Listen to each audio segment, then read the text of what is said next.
2025년 10월 18일 25년의 42번째 주 시작합니다. 이번 주도 좋았죠. 그래서 10만 전자 간다는 이야기가 좀 나오고 있습니다.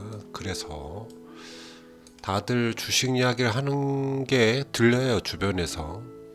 코스피는 3,700, 4,000 간다는 이야기들도 많죠. 자, 코덱스 200이 올해 64%가 올랐고요. 코덱스 코스닥 150은 26.33% 올랐습니다. 전반적으로 이 다섯 종목만 해서도 26.43%가 오른 그런 날이 되겠네요. 그래서 다들 고점인가 하는 그런 생각도 하게 되는 거죠. 자, 이번 주는 또 비가 좀 와요. 주말에 또 비 소식이 좀 있긴 한데 포항을 좀 다녀와야 되니까 비가 안 왔으면 좋겠다 이런 생각이 좀 듭니다. 자, 이번 주 간단하게 유튜브를 좀 살펴보면서 뉴스를 좀 보죠. 가장 많이 나왔던 건 지역은행 부실 문제가 좀 부각이 됐습니다. 그래서 바퀴벌레 이야기도 좀 레이달료가 했었고, 언젠가는 한 마리가 보이면 여러 마리 나타난다 이런 얘기가 좀 있었잖아요. 관세 인플레 이런 얘기가 좀 있었습니다. 그래서 리세션이 온다라는 얘기가 있었는데 금요일장에서 아무것도 아닌 것처럼 돼버렸어요. 그래서 또 그냥 해프닝으로 넘어가는 그런 모습을 보여줍니다. 수요일인가 목요일에는 파월 의장이 노동시장이 별로 안 좋아서 큐티를 종료하겠다 이런 얘기를 좀 했죠. 이거는 또 증시에는 좋은 호재성 뉴스라고 생각이 됩니다. 비트코인 요새 안 좋습니다. 비트코인이 조금 하락하고 있다 이런 이야기, 기회인가 이런 생각도 하시는 분들이 많이 있더라고요. 우리나라는 10월 15일 부동산 대책이 나왔습니다. 서울 대부분의 지역과 수도권 일부 지역을 토제로 묶었죠. 그래서 좀 말이 많은 것 같아요. 이거는 앞으로 우리나라 증시에도 조금은 타격을 좀 주지 않을까 하는 생각도 가져보게 됩니다. 가장 마음에 드는 유튜브 그렇게 막 이슈화되지는 않았지만 배당수도 분리과세에 대한 얘기가 조금은 있었습니다. 이소영 의원이 열심히 하시는 것 같아요. 자, 10월 17일 날 우리 증시는 조금은 눈치를 봤다 이렇게 봐야 되겠죠. 코스닥은 좀 하락을 했고요. 외국인은 역시 계속해서 좀 매수를 하고 있습니다. 특히나 코스피 같은 경우에는 외국인들이 많이 매수를 하고 있다. 코스닥은 개인들이 좀 사모으죠. 코스닥이 좀 지지부진하니까 아직 전고점을 돌파하지도 못했으니까 기대를 가지고 코스닥을 좀 많이 매수를 하시는 건가 하는 생각을 해보게 됩니다. 코스피는 너무 강하죠. 너무 강해서 좀 무섭기도 한데 언제까지 이렇게 올라갈 수는 없는데 이러다가 산이 높으면 골도 깊잖아요. 급하게 또 꼬라박을까봐 그런 걱정이 좀 있는 거죠. 변동성 지수도 너무 높아졌고요. 조금 있다 뒷부분에 좀 그런 얘기를 해보죠. 자, 삼성전자 코스피 못지않게 삼성전자도 이번 주 굉장히 큰 상승을 보여주면서 급하게 전고점을 뛰어넘었죠. 99,100원까지 올라갔다 왔으니까요. 엄청나게 높은 상승세를 보여주고 있습니다. 10만 전자가 현실이 되어 가고 있는 거죠. 외국인들은 계속해서 매수를 하고 있고 누적 매수량도 계속해서 늘어나고 있습니다. PBR 차트로는 어떤 저항을 뚫어내는 그런 형태를 보여주고 있지만 언제든지 다시 조금 조정을 받고 상승할 수 있다라는 생각을 가지고 있는 게 좋겠습니다. 아시아 증시는 금요일에 좀 많이 하락을 했습니다. 니케이가 한 1.5% 가까이 빠졌고 상해가 2% 가까이, 그다음에 항생이 2.5% 가까이 빠졌어요. 굉장히 아시아 증시가 좋지 않은 와중에 우리 증시만 괜찮았다라고 말할 수 있겠죠. 주봉으로 봐도 니케이는 눈치를 보고 있죠. 이게 지금 미국도 이런 형태이긴 한데 좀 눈치를 보고 있는 것 같고, 상해는 하락에서 약간 불씨를 켜놓은 상태, 항생은 조금 가라앉는 듯한, 조정을 받는 듯한 모습을 보여주고 있습니다. 일본 엔화가 지금 150불이 살짝 넘어선 상태이기 때문에 떨어지겠죠. 떨어지길 좀 기대해 보죠. 미국 주식은 장 중반 후반부터는 굉장히 큰 상승세를 보여주었다, 이렇게 볼 수 있겠습니다. 다우는 하락에서 약간 불씨를 키우는 정도라면 S&P 나스닥은 눈치를 보고 있다. 매도 매수가 좀 균형을 잃은 한 주가 아니었나. 지금 어디로 튈지를 모르겠다, 이렇게 볼 수도 있는 거죠. 자, 코인은 조금은 하락세입니다. 비트코인만 봤을 때는 뭐 찍고 올라설 수 있는 자리에 들어와 있다라고 보여지고, 다음 주, 그 다음 주 굉장히 또 중요한 순간이겠죠. 늘 가을이 코인에겐 좋은 계절이었는데 올해 조금 하락을 계속해서 맞이할까요?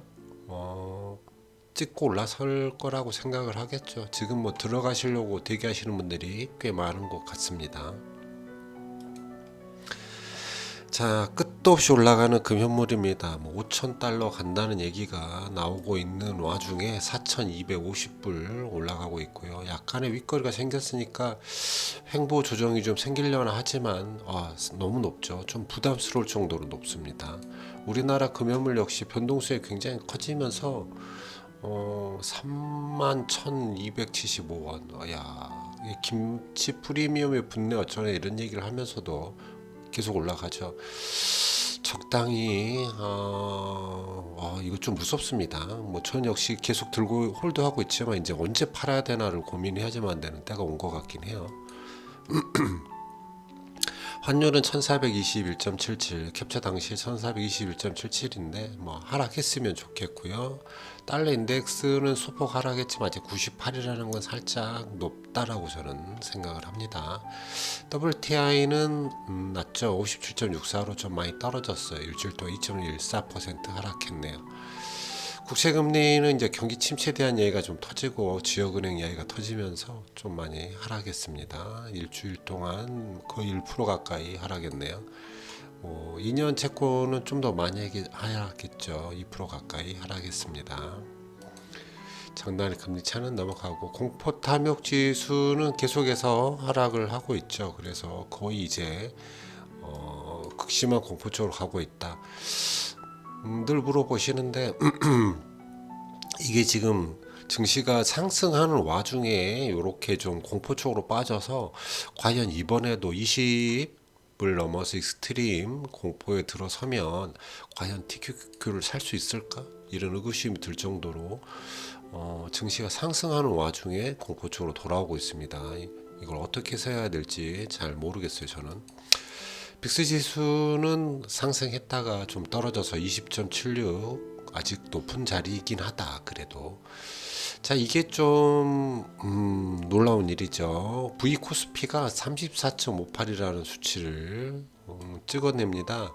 이거는 지금 30 이상이기 때문에 투자 심리가 패닉에 가깝다, 이렇게 해석을 하는 게 원칙적이겠죠. 시장의 급락 가능성을 높이 보고 있다, 이렇게 봐야 되는데 우리나라 증시가 지금 이 패닉이 즐거운 쪽의 패닉인가? 이런 생각도 하게 되죠.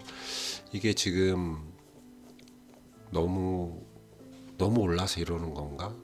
그러면 일부는 정리를 해야 되나? 아니면 더 오를 수 있는 조건인 건가? 굉장히 생각이 많게 만드는 V코스피 차트입니다. 여러분들은 어떤 선택을 하실래요? 지금쯤 정리를 하시고 싶으신가요? 아니면 좀 더 기다려 보실 건가요? 자, 구리는 계속해서 상승하고 있습니다. 약간의 정체와 이런 것들을 겪고 있지만 골드가 계속 올라가고, 뭐 골드, 실버, 구리 다 원자재가 상승을 하고 있다. 너무 올라가는 건 좋지 않은데 이제 좀 떨어졌으면 좋겠는데 하는 생각도 가지고 있기는 합니다. 좀 시장이 점점 유태이태해지죠. 투자 성과를 보겠습니다. 간단하게.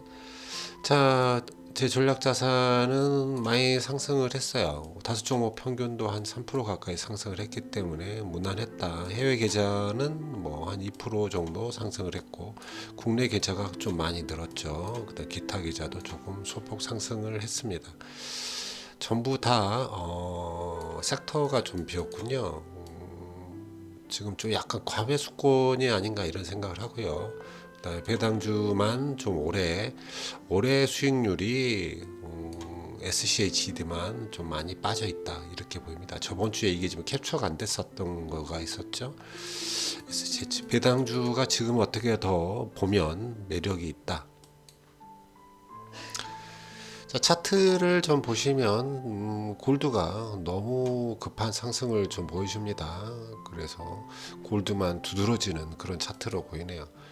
제 계좌의 어떤 이익률 역시 아직 뭐 투자 관련 계좌는 투자 관련 계좌를 하다 보니까 그런 게 있죠. 저한테는 굉장히 기쁜 얘기이긴 한데 에코프로가 2차 전지 중에 에코프로가 금요일장에 뭐 며칠 상승을 했고 금요일장에 27%가 상승이 되면서 저 밑에 있던 마이너스가 어느 정도 상승을 했어요. 지금 가장 큰 마이너스는 네이버 정도이겠죠. 네이버도 지금 몇 년째 그냥 마이너스인 상태로 있는데 에코프로가 조금 회복을 해서 기분 좋은 그런 상황인 것 같습니다. 그래서 어떤 감옥 계좌가 투자 감옥 계좌가 약간은 좀 숨통이 튀었다 이렇게 볼 수 있겠죠. 이런 정도 아니야 이거 여기 하나 있죠. 가끔 이제 물어보시는데 미국 주식을 개별 종목을 잘 안 합니다. 대형주 몇 개 빼고는 잘 안 하고 그리고 이렇게 네 개 종목의 비중이 뭐 보시면 알겠지만 한 70% 정도의 비중을 약간 뭐라 그럴까요? 배당주 아니면 지수 요런 쪽에 투자를 하고 이거는 올웨더 전략이잖아요. 그리고 나머지 부분에서 뭐 생각나는 대로 나름 관심 종목이고 이 안에서 뭐 넣다 뺐다 한다 이런 정도로 생각을 해주시면 되겠습니다. 최근에 뭐 약간 뭐죠? 히토류 관련주들이 좀 움직여서 좀 좋았고 좀 다시 빠지고 뭐 이렇게 돼 있는데 뭐 이런 정도 있다. 이 정도 하고 오늘은 마무리하겠습니다.